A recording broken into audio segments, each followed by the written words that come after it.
Imagine you're watching a movie, and all of a sudden, the main character shows up in a scene before they were even introduced, or someone dies, and then just casually appears alive again in a later scene with no explanation. You're sitting there thinking, wait, what? Didn't that already happen or didn't happen? That's a chronology violation. It's when events in a story don't follow a logical timeline. Stuff happens out of order, or in ways that don't make much sense based on when, what, how things are supposed to happen. Take the 1988 Nico Mastarakis film, Nightmare at Noon, where a small desert town is suddenly turned into chaos when a mad scientist poisons the water supply, turning its residents into rabid, zombie-like killers.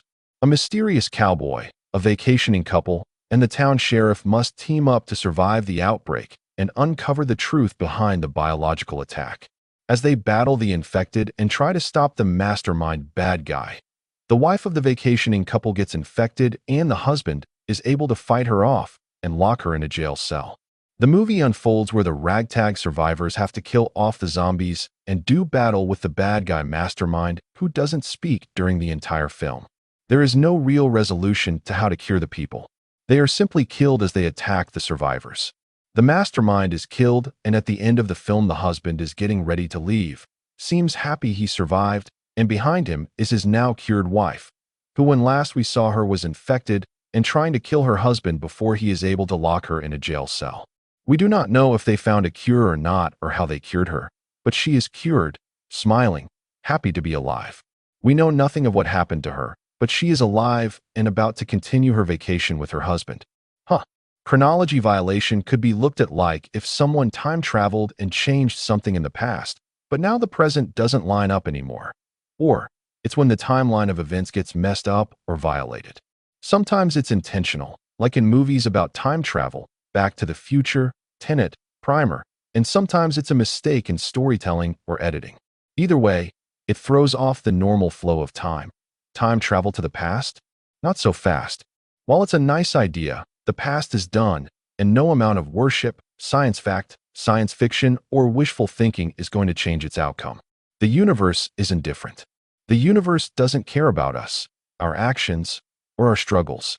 It's not biased, not cruel, and not kind. It doesn't love, hate, pay taxes, or vote.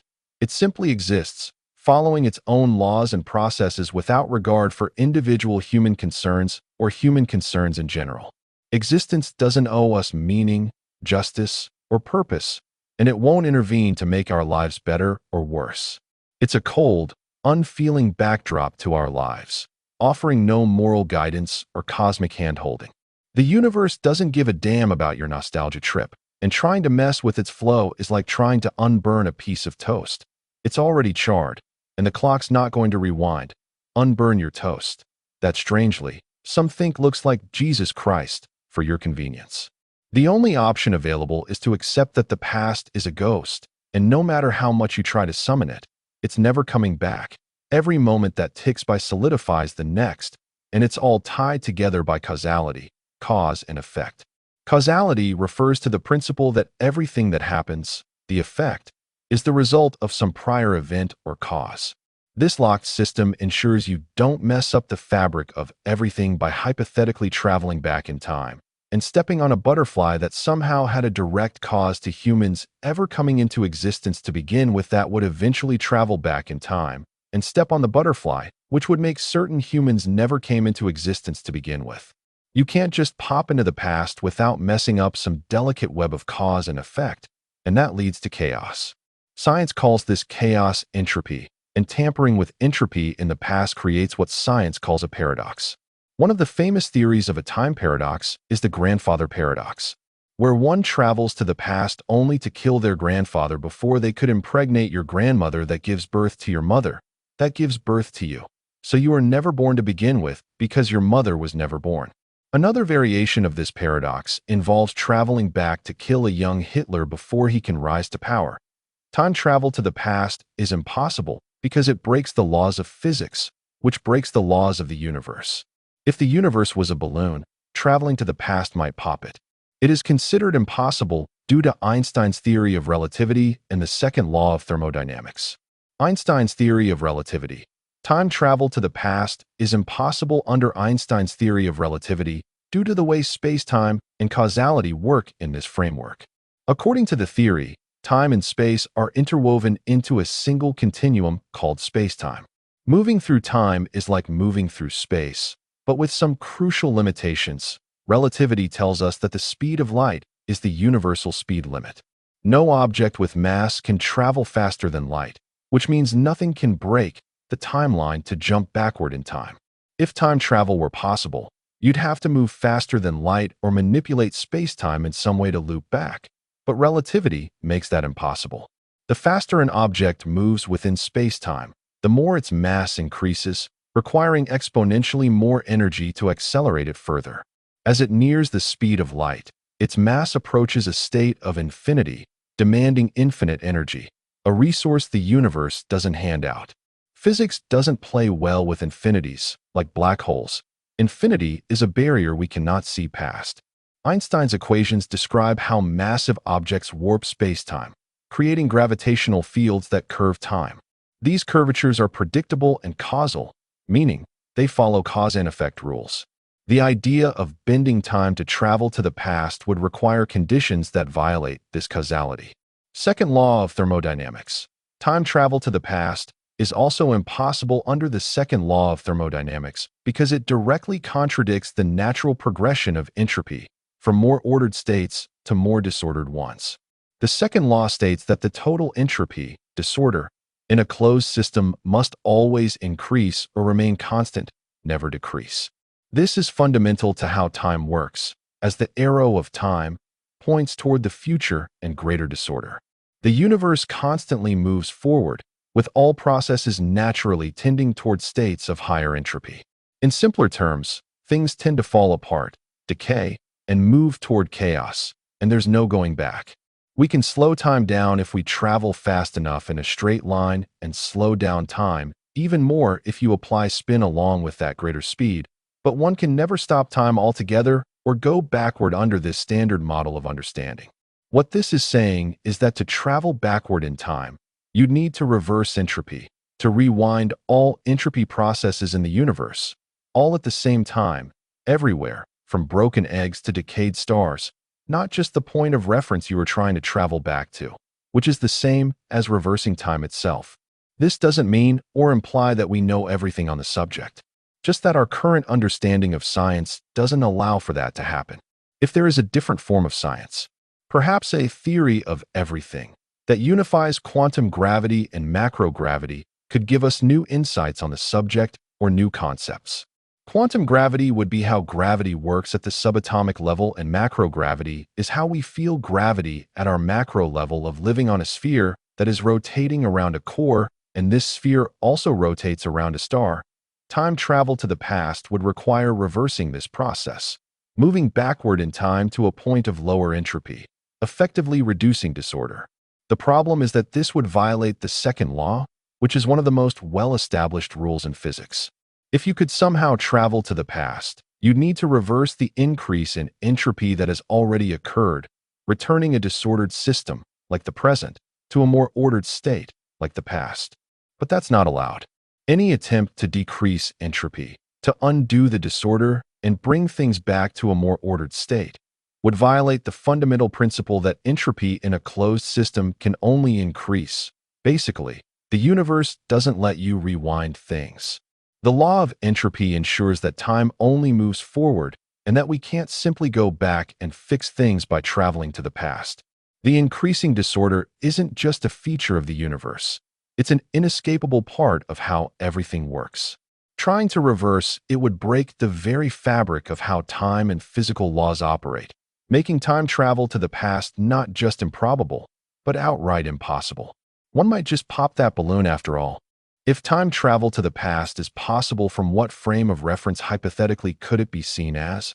Maybe not a machine, a DeLorean, a phone booth, or even technology at all, but instead, something stranger, weirder, and a little more existential. What if time travel to the past isn't a place in time where one resides, but more a point of reference on a 4D map? No flux capacitor, Federation starship, no botched faster-than-light test, no black hole jumping, no wormholes, or supersuit that shields you from time paradoxes. You don't even get a body at all. Just awareness. Maybe it's consciousness. Maybe it's just a mechanism of how the universe processes a conscious mind.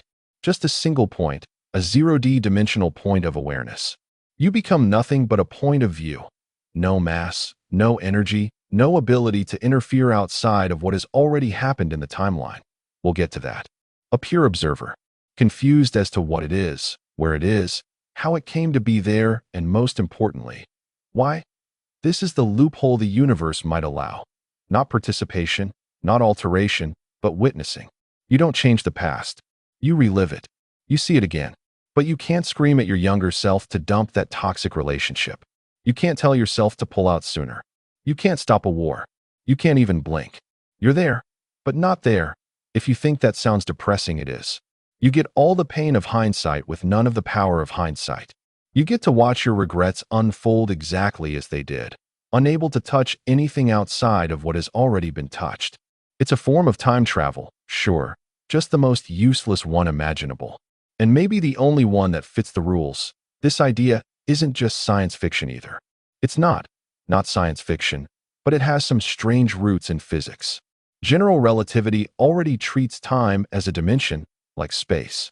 Some interpretations of the block universe imply that all points in time, past, present, future, still exist, in a sense. They're just not accessible. The past isn't destroyed.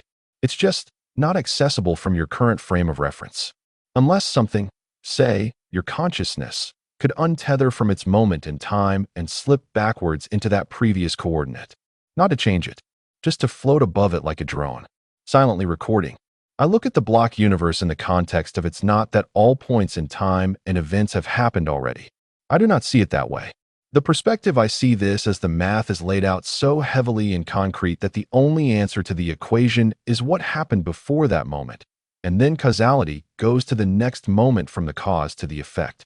Not that it happened before in the literal sense, but more in the sense that the math cannot be changed. 1 plus 1 is equal to 2. It is hard-coded and cannot be altered. So in a sense it can be said in terms of all events have happened already. The reality is they have not. However, the math says that is how it is going to go down, and there isn't an influence that can untether the math, entropy. We have already established one cannot do that. Another way to think of entropy is you are not trying to undo a moment in time and space.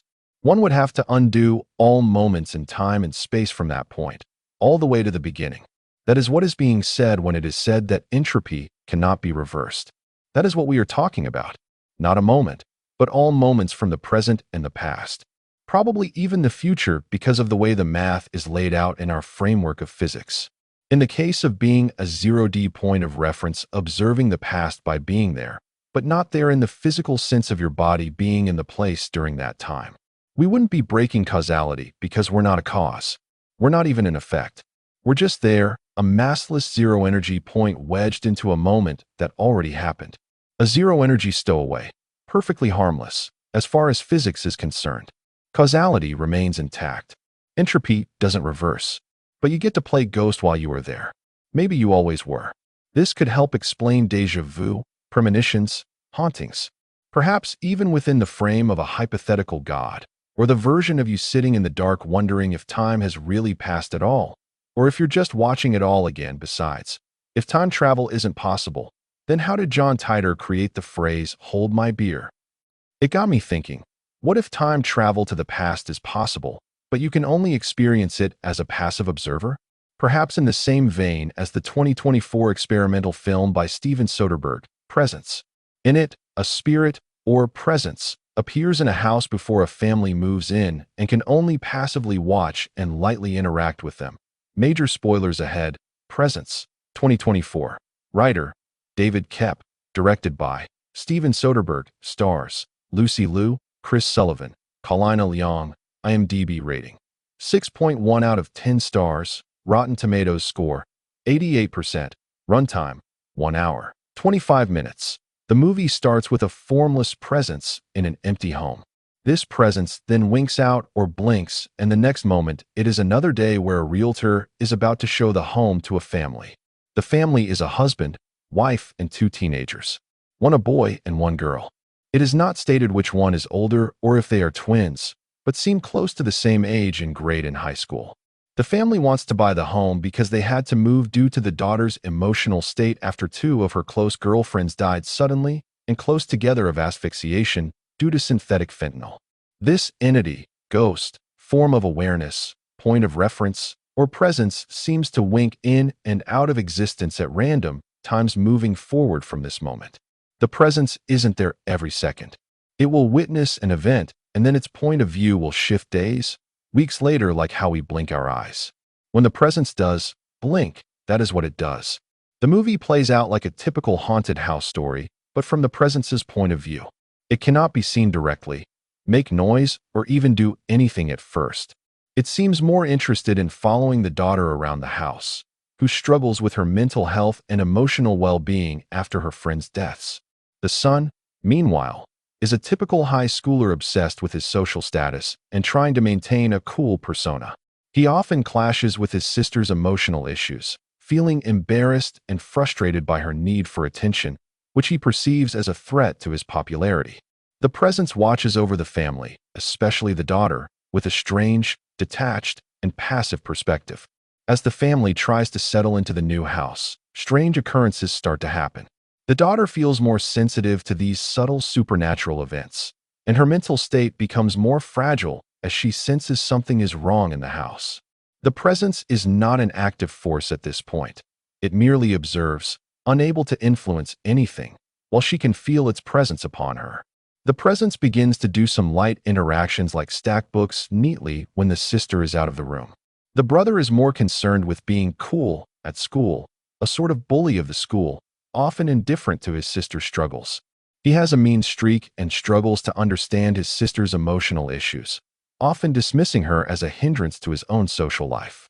The brother meets a popular kid at school and, in an attempt to help his sister, tries to set her up with him. The sister begins to spend time with the cool kid from school.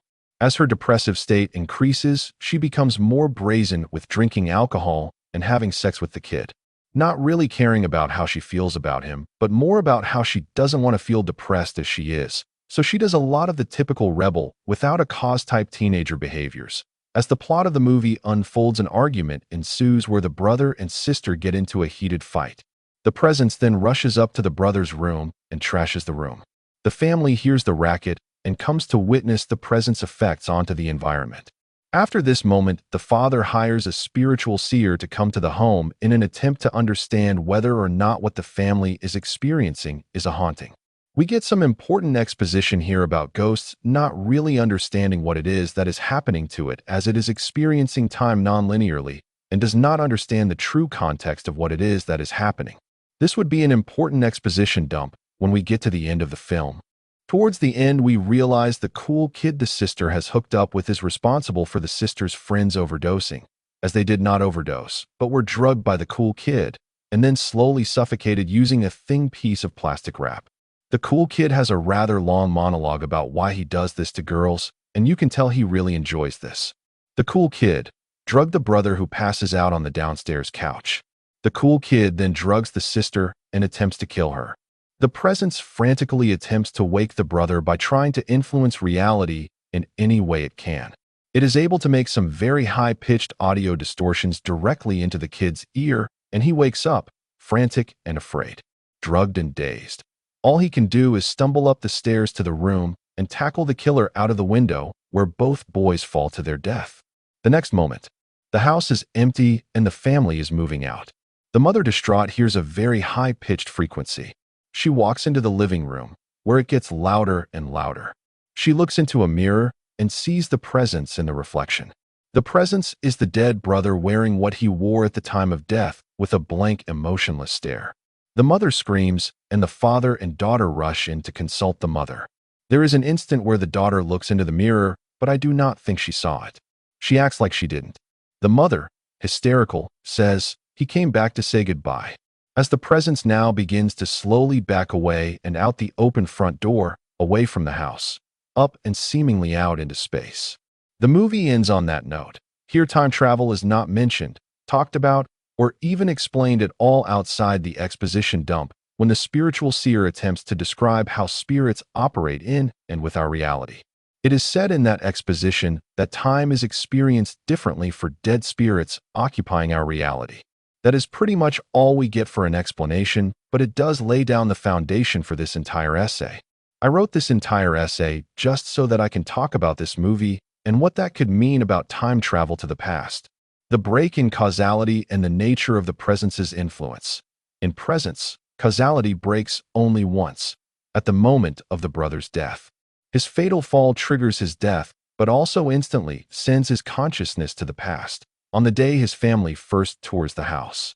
This is the only moment in the story where the arrow of time folds back on itself, thrusting a future consciousness into a past moment. From that point forward, time resumes its forward march, with causality restored and functioning normally. Yet what unfolds is not passive limbo. The presence, the brother's post-mortem consciousness or awareness, can observe events as they occur and, crucially, interact with the physical world. However, it is only able to influence events in ways that already happened inside the timeline. It is not changing the past, it is fulfilling it. The presence is not rewriting history, but participating in it exactly as it unfolded. A clear example from the film is the destruction of the brother's bedroom. It happened. It was part of the timeline. The brother, when alive, saw it, or at least knew of it, and even if he didn't witness it or know of it, it became an established objective fact. When the presence later enacts that destruction, it's not altering anything. It's simply occupying the causal role that was always meant to be there. It is not a haunting. It is a loop closing. The weight of this idea can be illustrated by a thought experiment. Imagine a can of Coke taken from the fridge, carried upstairs, and placed on a dresser. Later, it topples over mysteriously. At the time, no one knows why, only that it fell off the dresser. Now imagine the presence is in the room in the past, sees the Coke placed down, or doesn't. It actually doesn't matter if it knows or not, but nudges it over, spilling the Coke, perhaps out of frustration, perhaps just instinctively. From the presence's perspective, this is a decision. But from the timeline's perspective, the Coke was always going to fall, and the presence was always going to knock it over. Now, did the presence cause the Coke to fall? Yes, but it did so only because the fall already happened. It is bound to act only within what happened in the past by causality. Its agency is an illusion. It can choose to act, but only in ways that fulfill the already written script of events of reality. The past cannot be changed, but it can be inhabited and even participated in. This frames the presence not as a ghost in the traditional sense, but as a closed-circuit loop of consciousness, trapped in a causally consistent replay.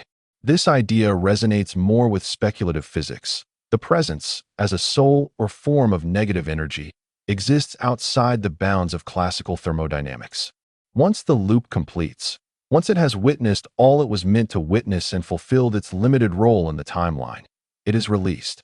Perhaps metaphorically or metaphysically, or perhaps it is drawn into a black hole, the soul rejoining the absolute, collapsing into singularity, into timelessness of multiple dimensions of reality. There is no contradiction here, only the illusion of one. The brother dies. His consciousness loops back to the beginning of the story. The past plays out, and when all things are as they were, he fades, not because he is erased, but because his role is complete. Time, having used him as a thread in its own design, I immediately saw these small interactions the presence does as part of a time loop. The entire movie is seen strictly from the presence's point of view, and it never cuts away from that unapologetically, unrelenting locked perspective. Perhaps one day we figure out how to send our consciousness back in time using some unknown tech or science we've yet to discover. But the universe won't allow our physical body in that space. Only our awareness, or at least the laws of physics, say if our awareness was somehow in the past, under these rules, it doesn't break the universe. We'd exist as a formless presence, unable to actually change anything. Any interaction we attempt just ends up fulfilling what already happened, because that interaction was always part of the event. You can't create new events. Even when you try, nothing happens. And when something does happen, it's only because it already did happen. Hello, block universe. I don't know, just a fun thing to think about. I'm not sure why presence pulled me in like it did. A lot of people didn't seem to like it. But the slow burn drama and the way the presence learns things through indirect observation really worked for me and got my mind working on time travel again. I also appreciated the rules or internal logic of the universe it is built on. I would have loved to sit in these round table discussions on how this was all established to create a very different type of ghost story. Honestly, I felt like it was a quiet little thriller made for smart people. The presence isn't omniscient. It doesn't know everything, let alone anything, doesn't have godlike perspective, and doesn't even know its role in the story. It just watches, like real people do when they're dropped into unfamiliar situations. And when they act, they're not rewriting history, they're fulfilling it. The lights flickering or doors creaking were always supposed to happen. There's a tragic futility in it, but also a quiet inevitability. The idea that the universe lets you observe the past, but only as part of a loop you were always inside of. Maybe that is what hell actually is. Perhaps why we think of hell in those terms, because most people that would witness their last days, weeks, months of life and the frustration of not being able to change it in any way could be seen as a sort of waking hell. I mean, think about it. If what is left after death is this negative energy, this massless awareness, all you know is observation. All one can experience is that relentless watching. In this case, it's watching oneself and someone you love be in harm's way or consistently unhappy. That could be perceived as a terrifying experience. What if one died and was brought back? What if they said they felt trapped for years, decades, just watching people suffer, but they were only dead for seconds? We just do not know enough about consciousness outside the body. So maybe the only way to travel back in time is the way presence did it. Not with flashing lights or spinning wormholes, but with silence, with stillness. You don't arrive in the past, you haunt it or it haunts you. A formless voyeur stitched into a moment, doomed to watch what's already played out, play out again, like a ghost following footprints it can never alter. The spirit in presence isn't really a character in the traditional sense. It's more of a lens, an observer or passenger. Even when it shifts something, it only shifts it in ways that always happened. The loop was closed before it began. That's the trapdoor loophole this entire theory is built on. If you affect something, it's only because that effect already existed. There's no butterfly to crush, because the butterfly was always dead. Maybe you stepped on it, maybe someone else did. The point is, it was always going to get crushed. In that sense, it's not really time travel. It's deterministic surveillance. It's emotional recursion. It's repressed memory made manifest. And like the presence in the film, it's passive, lonely, inescapable. You're not breaking the laws of physics. You're obeying them. So, while they feel like prison bars because they literally are, even interaction is an illusion, because anything you change is just the fulfillment of what always was. There's a kind of horror in that, but also a strange peace. You're not God. You're not the hero. You're just there. A cosmic dashcam recording the inevitable. And that's where it ties back to the block universe and entropy. The universe isn't rolling out time like a red carpet. It's already laid it down, from the first moment to the last. You're not walking through time. You're experiencing and reacting to it. So if there's a form of time travel allowed by the laws of physics, maybe it's not changing the past, but being reinserted into it as a point of reference. Like loading an old save file from a game, except you can't play. You just watch the non-playable characters, NPCs, move exactly as they did before, heartbreak and all. You don't even get closure. You just get clarity, if you're lucky. And maybe that's what déjà vu really is. A brief flicker of the observer breaking through. A reminder that your consciousness, for a split second, lagged back to a frame it already saw. A ghost of yourself haunting your own timeline.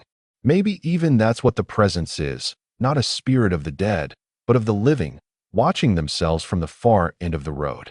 So no, you don't get to go back and stop the fight, or save the girl, or dodge the car crash. But you do get to watch. You get to remember, in the most literal, cinematic sense. And if that's the best the universe will allow, maybe it's enough. We do not get any insight on the mechanism that propels the presence to the past. Only that it does.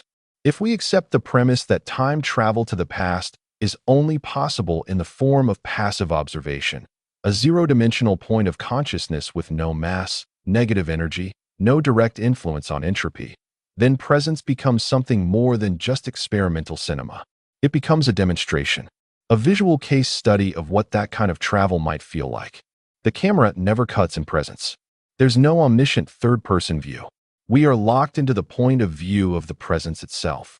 This incorporeal observer who sees everything in the scene and is not seen, understands very little, and can only interact in the most minimal, abstract ways. From a physics perspective, it's poetry.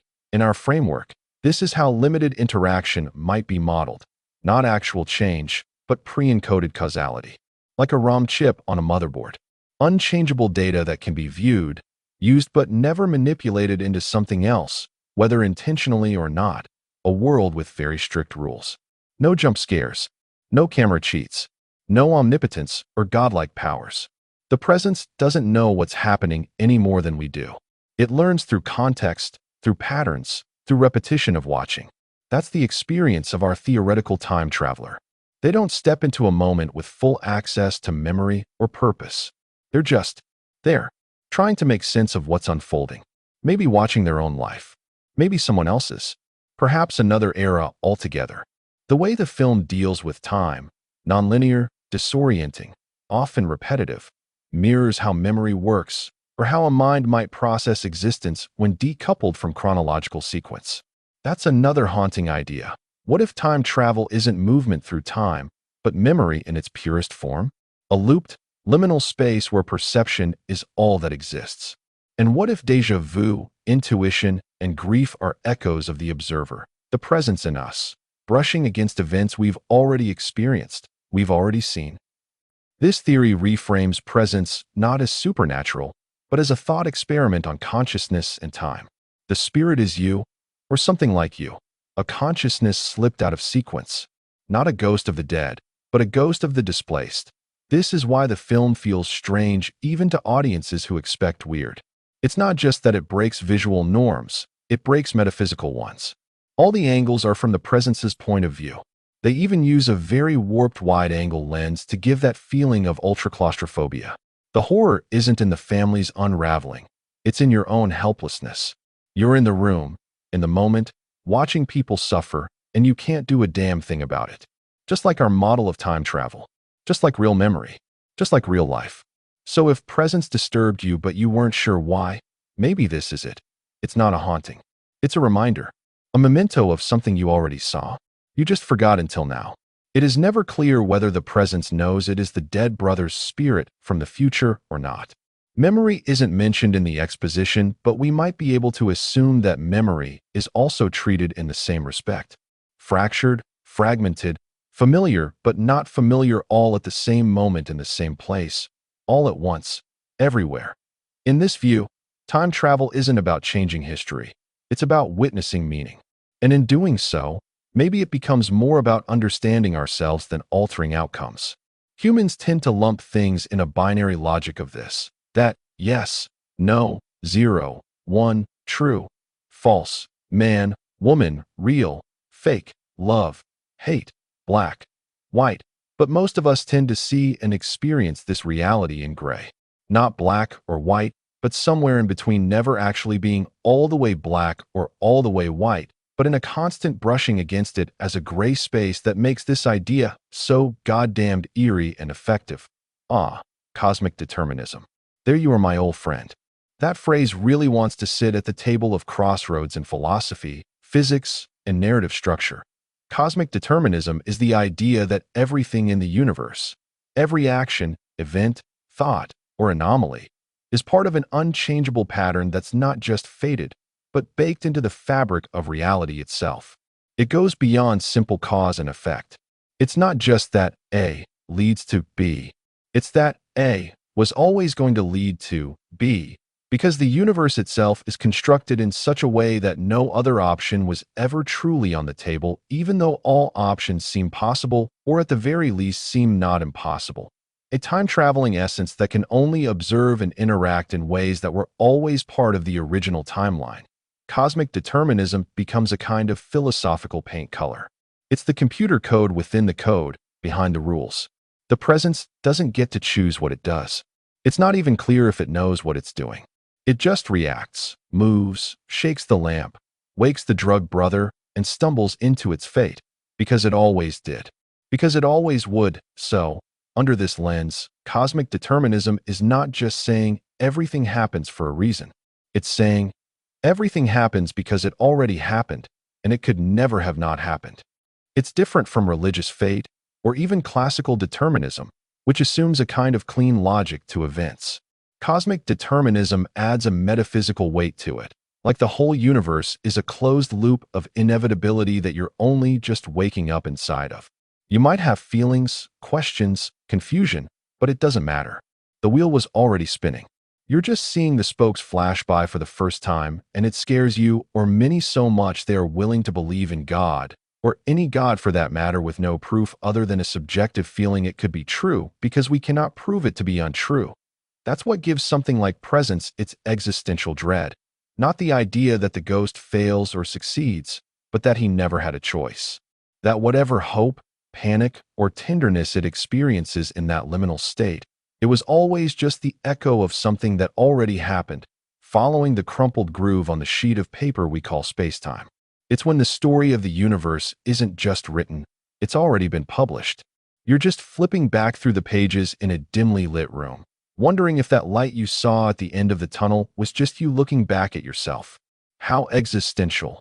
Contra tempus, Latin for violation of time. Review of Presence, 2024, by David Angelo Mineo, 6,246 words.